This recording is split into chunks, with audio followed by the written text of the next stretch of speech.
by chanting 3 times Hare Krishna Mahamantra. Hare Hare Krishna, Krishna Hare Krishna Krishna Krishna Hare Hare Hare Hare Rama, Ram Rama Rama, Hare Hare. Hare Krishna, Hare Krishna, Krishna Krishna, Hare Hare. Hare Rama, Hare Rama, Rama Rama, Hare Hare. Hare Krishna, Hare Krishna, Krishna Krishna, Hare Hare. Hare Rama, Hare Rama, Rama Rama, Hare Hare. His Holiness Bhakti Ashray Vaishnav Swami Maharaj Ji ki jai.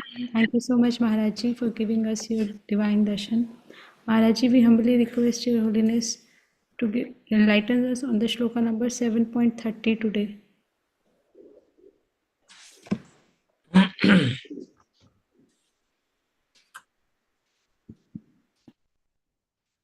Hare Krishna. am I audible? Yes Maharaj ji. तो आज 7वां अध्याय का अंतिम श्लोक है। आज के इस शुभ प्राप्त बेला में आप जितने भी श्रद्धालु श्रोताएं साधक इस सेशन में जॉइन किए हैं, जॉइन कर रहे हैं, करना चाहते हैं, सभी के श्री चरण में मेरा सादर प्रणाम स्वीकार करें। पंचा कल्पतरुभ्यश्च कृपा सिंधुभ्यैव च पतितानां पावनेभ्यो वैष्णवेभ्यो नमः। तो आज हमारे भगवत गीता चर्चा के 7वां अध्याय के अंतिम श्लोक, साधि भूताधि दैवं माम साधि यज्ञं चये विदुः प्रयाण कालेपि च मां ते विदुर्युक्त चेतसः। विदुर्युक्त चेतसः, जो मुझ परमेश्वर को मेरी पूर्ण चेतना में रहकर मुझे जगत का, देवताओं का तथा समस्त यज्ञ विधियों का नियामक जानते हैं, वे अपनी मृत्यु के समय भी मुझ भगवान को जान और समझ सकते हैं। प्रभुपाद कहते हैं, कृष्ण भावनामृत में कर्म करने वाले मनुष्य कभी भी भगवान को पूर्णतया समझने के पथ से विचलित नहीं होते। कृष्ण भावनामृत में कर्म करने वाले मनुष्य कभी भी भगवान को पूर्णतया समझने के पथ से विचलित नहीं होते। कृष्ण भावनामृत के दिव्य सानिध्य से मनुष्य यह समझ सकता है कि भगवान किस तरह भौतिक जगत तथा देवताओं तक के नियामक है। धीरे धीरे ऐसी दिव्य संगति से मनुष्य का भगवान में विश्वास बढ़ता है। अतः मृत्यु के समय ऐसा कृष्ण भावना भावित व्यक्ति कृष्ण को कभी भुला नहीं पाता। अतएव वह सहज ही भगवत धाम गोलक वृंदावन को प्राप्त हो जाता है। यह 7वां अध्याय विशेष रूप से बताता है कि कोई किस प्रकार से पूर्णतया कृष्ण भावना भावित हो सकता है। कृष्ण भावना का शुभारंभ ऐसे व्यक्तियों के सानिध्य से होता है जो कृष्ण भावना भावित होते हैं। ऐसा सानिध्य आध्यात्मिक होता है और इससे मनुष्य प्रत्यक्ष भगवान के संसर्ग में आता है और भगवत कृपा से वह कृष्ण को भगवान समझ सकता है। साथ ही वह जीव के वास्तविक स्वरूप को समझ सकता है और यह समझ सकता है कि किस प्रकार जीव कृष्ण को भुलाकर भौतिक कार्य में उलझ जाता है। सत्संगति में रहने से कृष्ण भावना के क्रमिक विकास से जीव यह समझ सकता है कि किस प्रकार कृष्ण को भुलाने से वह प्रकृति के नियम द्वारा बद्ध हुआ है। वह यह भी समझ सकता है कि यह मनुष्य जीवन कृष्ण भावनामृत को प्राप्त करने के लिए मिला है, अतः इसका सदुपयोग परमेश्वर की अहेतु की कृपा प्राप्त करने के लिए करना चाहिए। इस अध्याय में जिन अनेक विषयों की विवेचना की गई है वे हैं दुख में पड़ा हुआ मनुष्य, जिज्ञासु मनुष्य, अभावग्रस्त मानव, ब्रह्म ज्ञान, परमात्मा ज्ञान, जन्म मृत्यु तथा रोग से मुक्ति एवं परमेश्वर की पूजा। किंतु जो व्यक्ति वास्तव में कृष्ण भावनामृत को प्राप्त है, यह विभिन्न विधियों की परवाह नहीं करता। वह सीधे कृष्ण भावनामृत के कार्य में प्रवृत्त होता है और उसी से भगवान कृष्ण के नित्य दास के रूप में अपनी स्वाभाविक स्थिति को प्राप्त करता है। ऐसी अवस्था में वह शुद्ध भक्ति में परमेश्वर के श्रवण तथा गुणगान में आनंद पाता है। उससे पूर्ण विश्वास रहता है कि ऐसा करने से उसके सारे उद्देश्य की पूर्ति होगी। ऐसी दृढ़ श्रद्धा दृढ़ व्रत कहलाती है और यह भक्ति योग, यह दिव्य प्रेमा भक्ति की शुरुआत होती है। समस्त शास्त्रों का यही मत है। भगवत गीता का यह 7वें अध्याय इस निश्चय का सारांश है। तो हम पिछले श्लोक में चर्चा किए थे कि भगवान कह रहे थे कि जो व्यक्ति भगवान के आश्रय में रह करके भजन करते हैं, तो उन्होंने 3 चीज को जान लेते हैं, है ना? नहीं याद है कि नहीं आप लोग का? जो जरा मरण से मुक्ति पाना चाहते हैं, उन्होंने भगवान को भगवान के आश्रम में रह करके भजन करते हैं और उन्होंने तद ब्रह्म को जानते हैं, संपूर्ण आध्यात्म को जान लेते हैं और सभी प्रकार के कर्म को भली भांति जान लेते हैं, है कि नहीं? तो अगर ये प्रश्न उठ सकता है कि तद ब्रह्म संपूर्ण अध्यात्म और सब प्रकार के कर्म को तो जान लेता है, भगवान का आश्रम में रह करके भजन करते हैं जरा मरण से मुक्ति पाने के लिए, लेकिन क्या वो भगवान को भी जान पाता है या नहीं, ये सब जानते? तो इस संशय को दूर करने के लिए भगवान इस श्लोक में बताते हैं कि ये अवश्य जो भगवान की शरण में रह करके इस जन्म मृत्यु रूपी संसार से बचने के लिए भजन करते हैं, वो जन्म मृत्यु से तो बच जाते हैं और अवश्य संपूर्ण किस प्रकार से कर्म बंधन से बंधे, क्या कर्म करने से भगवान की शरणागत हो पाएंगे, कर्म को संपूर्ण जानते हैं, जीवात्मा के स्वरूप को भी जानते हैं और जीव ब्रह्म से ऊपर जो तद ब्रह्म भगवान कृष्ण को उनको भी जान पाते हैं और इस प्रकार जानकर जरा मरण से मुक्ति होता है। तो जब भगवान कहते हैं उसको जानकर जब जरा मरण से मुक्ति होता है और इस प्रकार धीरे धीरे आगे बढ़ते हैं, यही कृष्ण भावना मुक्त कहते हैं कि कृष्ण में आश्रम रहकर भजन करना। तो धीरे धीरे क्या बोलते हैं, मुझे अच्छी तरह से जानते हैं, 3 प्रकार से जान पाते हैं। इस श्लोक में कहते हैं क्या 3 प्रकार जानते हैं ना? साधिभूत स अधिभूत अधिदेवं मांग स अधिजज्ञं च ये विदुः। पहले लाइन में भगवान कहते हैं आधि भूतों के साथ, आधि दैव के साथ मुझे और आधि यज्ञ के साथ ये जान पाते हैं। तो ये पहले लाइन को हम अगर अनुवाद देखें पहली लाइन का, उसका अनुवाद यही होगा, वो लोग जो लोग भगवान के आश्रम में रह करके भजन करते हैं, वो आदिभूत के साथ, आदिभूत के सहित, आदि दैव के सहित और आदि यज्ञ के सहित मुझे जान पाते हैं।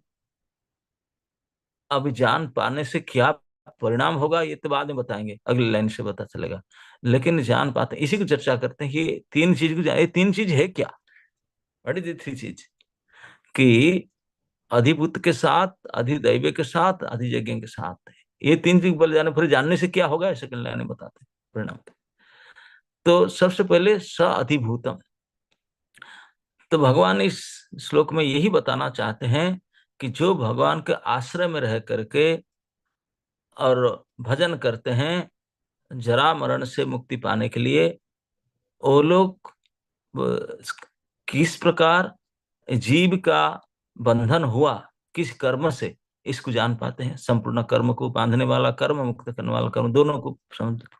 और जीव के स्वरूप अध्यात्म, आत्मा की स्थिति के रूप में समझ लेते हैं। और तद ब्रह्म, इस प्रकार उसी का अभ्यास अगर करे, इस तद ब्रह्म के तीन विशेषता को और जान पाते हैं। क्या तीन विशेषता? न कि ये जानेगा कि तद ब्रह्म जो है ये जीव ब्रह्म से विशेष है, जो जीव ब्रह्म से ये विशेषता है ही नहीं। क्योंकि तद ब्रह्म, ब्रह्म रूप में दोनों ही जीव और भगवान दोनों सेम है क्वालिटेटिवली, लेकिन ये तो हुए भी, समान होते हुए भी तीन विशेष विशेषता है तद ब्रह्म का, भगवान के। और तीन विशेषता क्या है? जो पांचवा श्लोक में, पांचवा अध्याय में भगवान अंतिम श्लोक में कहे थे 529 में, कि जिनको जान करके मनुष्य शांति को प्राप्त करता है। भुक्तारम यज्ञ तपसाम सर्वलोक महेश्वरम सुहृदम सर्वभूताना। जो इस तीन को जानता है, ज्ञात्वा, इस प्रकार जो मुझे जानता है, वो शांति मृच्छति, वो शांति प्राप्त करता है। इसी को भगवान यहाँ दोहरा कर कहते हैं, तीन बात को जान लेता है जो मेरे भजन करते हैं। यहाँ तक बोल कह दिए तीनों को जानने से मेरा शांति प्राप्त करेगा, लेकिन कैसे जानोगे?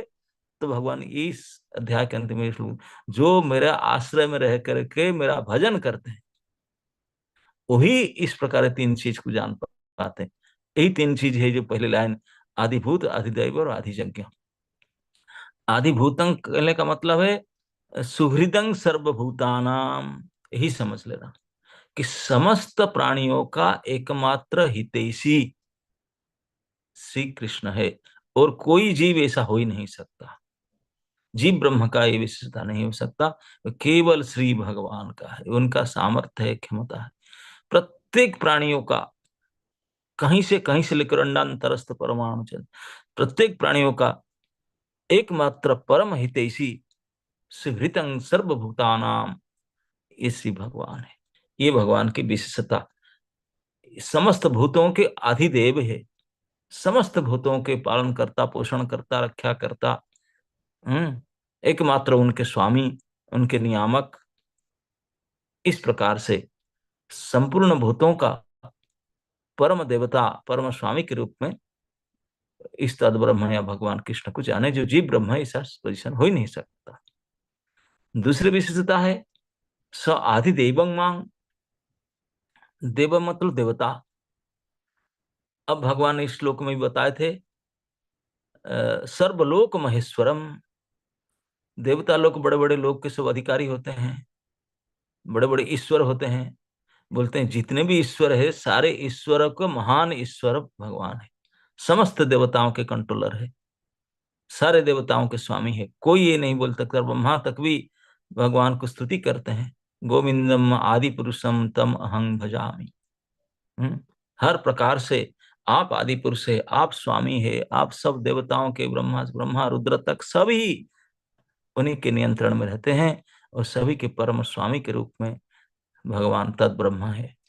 इस प्रकार से जान पाता है कि भगवान की विशेषता जो जीव ब्रह्म में नहीं है, ये भगवान की विशेष विशेषता है कि सर्वलोक महेश्वरम, समस्त देवताओं के, समस्त लोगों के परम महान ईश्वर है, समस्त के नियामक है।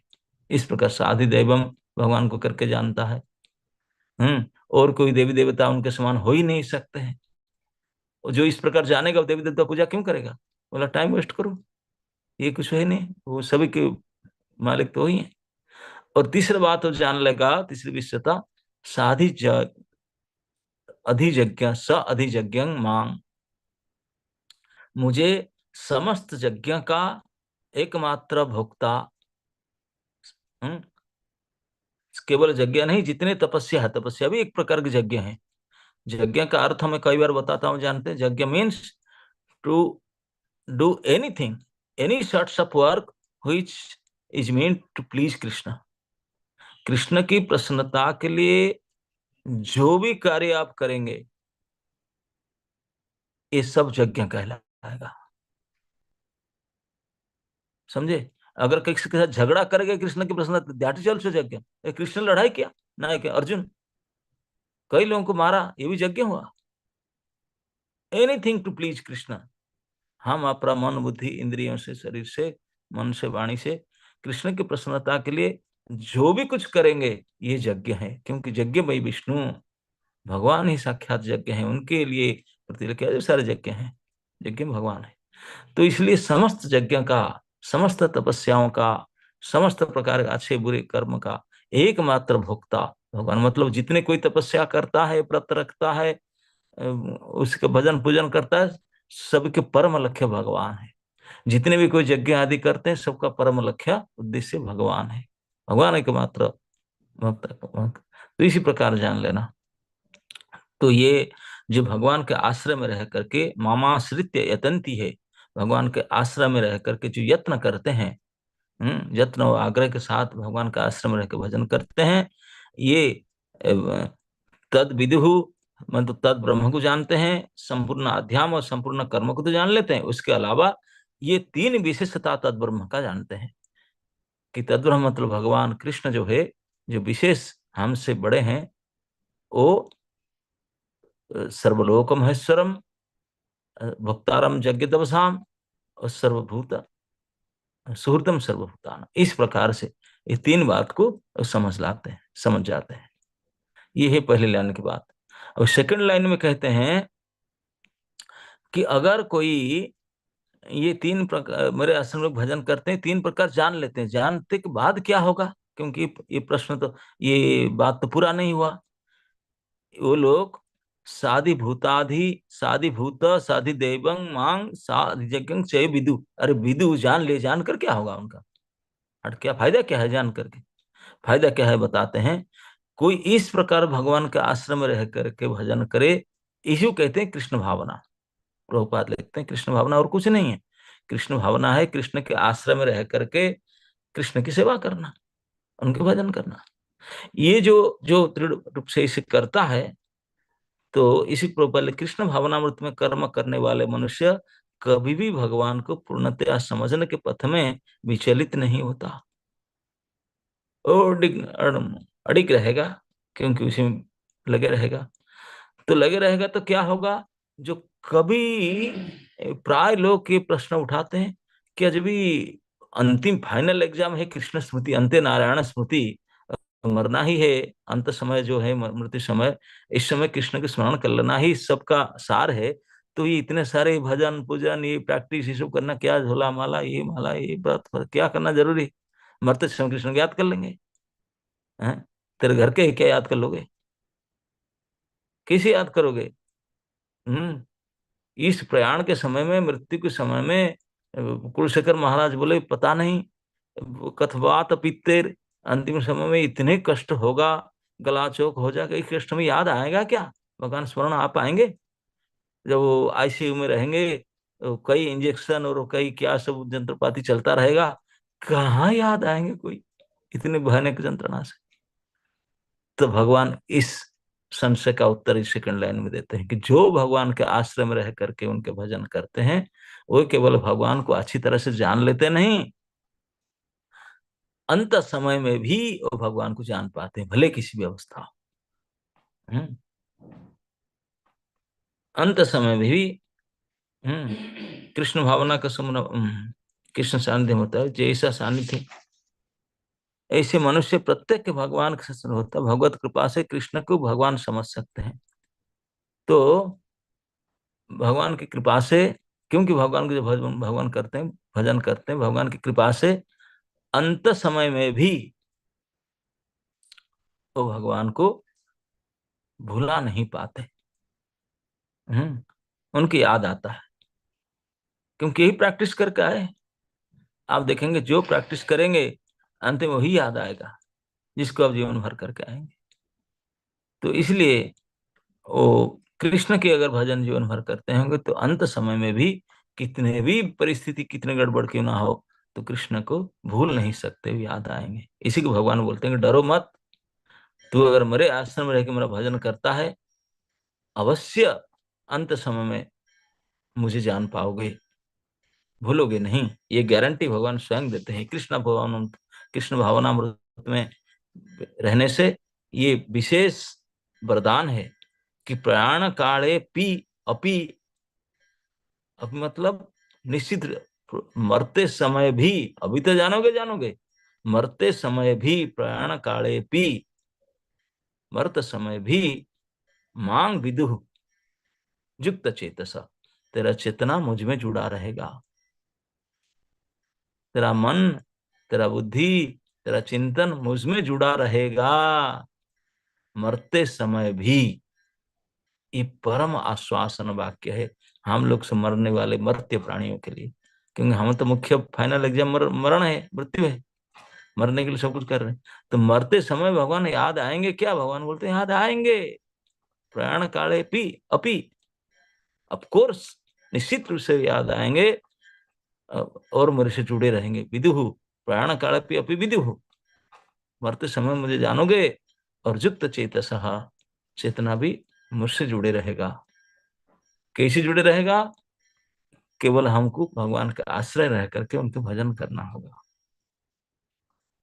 तो इसमें भगवान कहते हैं कि इस अध्याय में वर्णन किए हैं कि जो देवी देवताओं को पूजा करते हैं उनके पूजा करने का सारे विधि विधान प्रेरणा सब कुछ व्यवस्था भगवान ही करते हैं, लेकिन करके देने पर भी वो भगवत धाम नहीं जा पाते हैं। वो देवी देवताओं लोगों में जाते हैं और उसमें फिर नीचे गिर के फिर आते हैं, उनका सदगति नहीं होता। लेकिन जो भगवान को पूजा करते हैं वो अवश्य ही अंत समय भगवान को याद कर पाएंगे और भगवान के पास निश्चित रूप से आएंगे। ऐसे हो नहीं सकता कि भगवान के भक्त बन के कृष्ण भावनामृत में कार्य करने के बाद कोई गति होगा, ना ना, निश्चित रूप से उनका यही गति होगा। प्रभुपाद जी ने इस तात्पर्य के अंत में लिखते हैं कि यद्यपि इस अध्याय में कई चीज बताया गया, मुख्यतः इस अध्याय के सार यही है कि एक व्यक्ति किसी प्रकार कृष्ण भक्त बन सके, कृष्ण भावना भावित हो सके, तो उसी के वर्णन किया गया, किस प्रकार हो सके। तो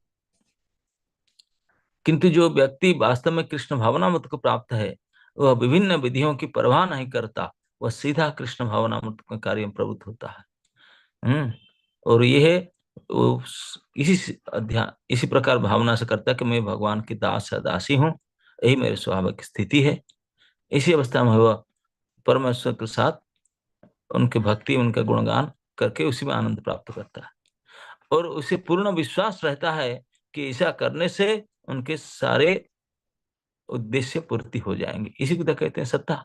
श्रद्धा शब्दे विश्वास कहे सुदृढ़ निश्चय, कृष्ण भक्ति कैले सर्व कर्म कृत है। दिस इज दृढ़ता, यही श्रद्धा, यही विश्वास है। इस प्रकार भगवान यीशु को ही कहते हैं कि यही दृढ़ता उनके अंदर आ जाता है कि अगर मैं केवल कृष्ण की भजन करूं, कृष्ण की सेवा करूं, तो मेरा जावतीय प्रकार का आवश्यकता सब कुछ, सांसारिक, पारिवारिक, आध्यात्मिक, आदि भौतिक, सब कुछ भली प्रकार से पूरा हो जाएगा कृष्ण की कृपा से। इस प्रकार के परम विश्वास, दृढ़ विश्वास, इसी को कहते हैं श्रद्धा। इसी से कृष्ण भक्ति में, कृष्ण के आश्रय में रहकर लगा रहता है, तो जीवन भर उनका कभी कृष्ण को नहीं भूलता, परम आनंद में रहता है, और अंतिम समय में भी कृष्ण को याद करके उनका प्रयाण होता है और निश्चित रूप से गोलोक प्राप्ति होता है। इसमें कोई और डाउट ही नहीं है, समझे? क्योंकि भगवान कहते हैं जो जिसको करते हैं वही लोग को प्राप्त करते हैं। वो कृष्ण को छोड़ा नहीं, कृष्ण को चिंतन, तो कृष्ण लोग को जाएगा अवश्य ही। तो इस अध्याय में भगवान ने एक परम आश्वासन देते हैं कि सभी देवी देवता के पूजा छोड़ करके, सभी और कार्य मंत्र यज्ञ व्रत आदि छोड़ करके, केवल श्री भगवान कृष्ण को परम मान करके, परम भक्ता, परम महेश्वर, परम हितैषी, इस प्रकार जान करके, वही विशेष जान करके, हमारे सब कुछ वही ये बात जान करके उन्हीं के भजन में लगना, उन्हीं की सेवा करना, सर्वोत्त भावे न उन्हीं के शरण में रहना।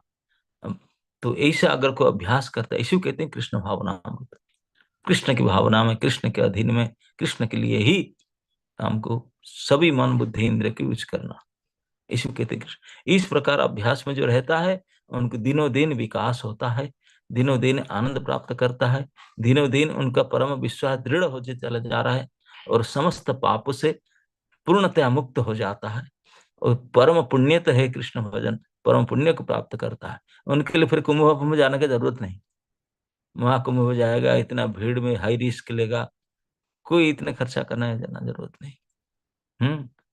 केवल परम भगवान को मान करके पूर्ण विश्वास से भजन करे।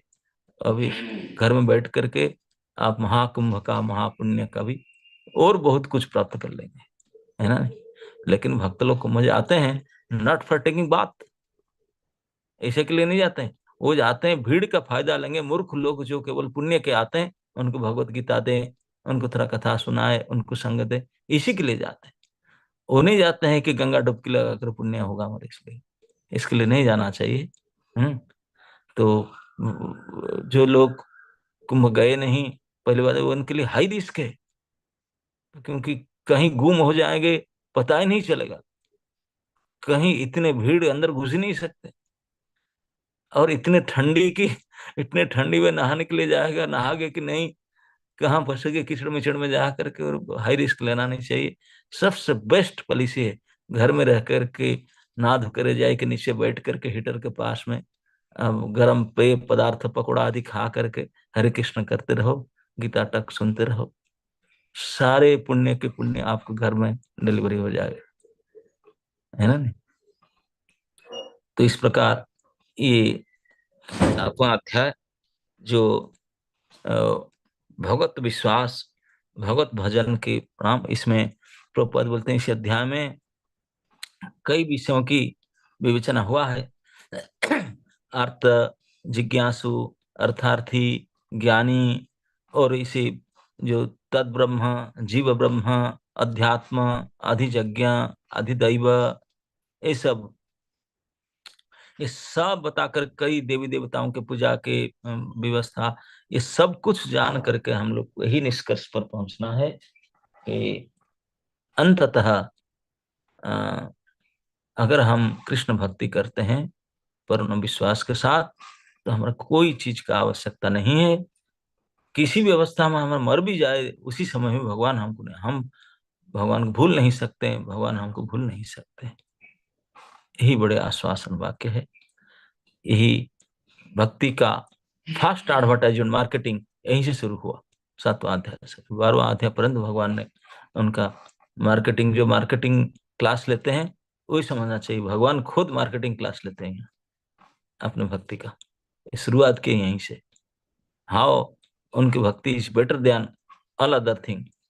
तो पहले इसी में विवेचना किए, और अभी अगले अध्याय भगवत प्राप्ति,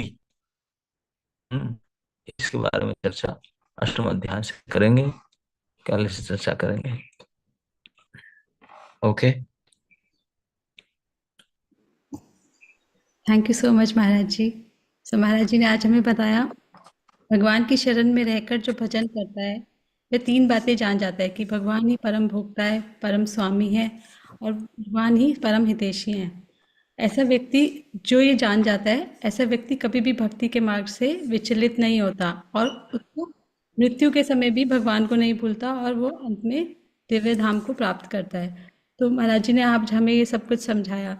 तो महाराज जी, मेरे जैसा मूर्ख व्यक्ति तो अगर कोई ज्ञान ग्रहण भी कर ले तो उसको समझ नहीं सकता, क्योंकि उतनी इतनी बुद्धि ही नहीं है हमारे पास, मेरे पास। तो महाराज जी, आपकी कृपा से, आपकी शरण में रह के ही हम, मुझ जैसा मूढ़ भी इस चीज़ को समझने का प्रयास कर सकते हैं कि इस जीवन के परम लक्ष्य को कैसे प्राप्त करना है और क्यों हमें ये मनुष्य जीवन मिला है। So thank you so much Maharaj ji for coming every day and हमें ये सब कुछ समझाने के लिए। इससे अच्छा कुछ भी नहीं है हम सब के लिए। So let us all express our deepest gratitude to Maharaj Ji by chanting 3 times Hare Krishna Maha Mantra. Hare Krishna, Krishna Krishna, Hare Hare, Hare Ram, Rama Rama, Hare Hare. Hare Krishna, Krishna Krishna, Hare Hare. Hare Rama, Rama Rama, Hare Hare. Hare Krishna, Hare Krishna, Hare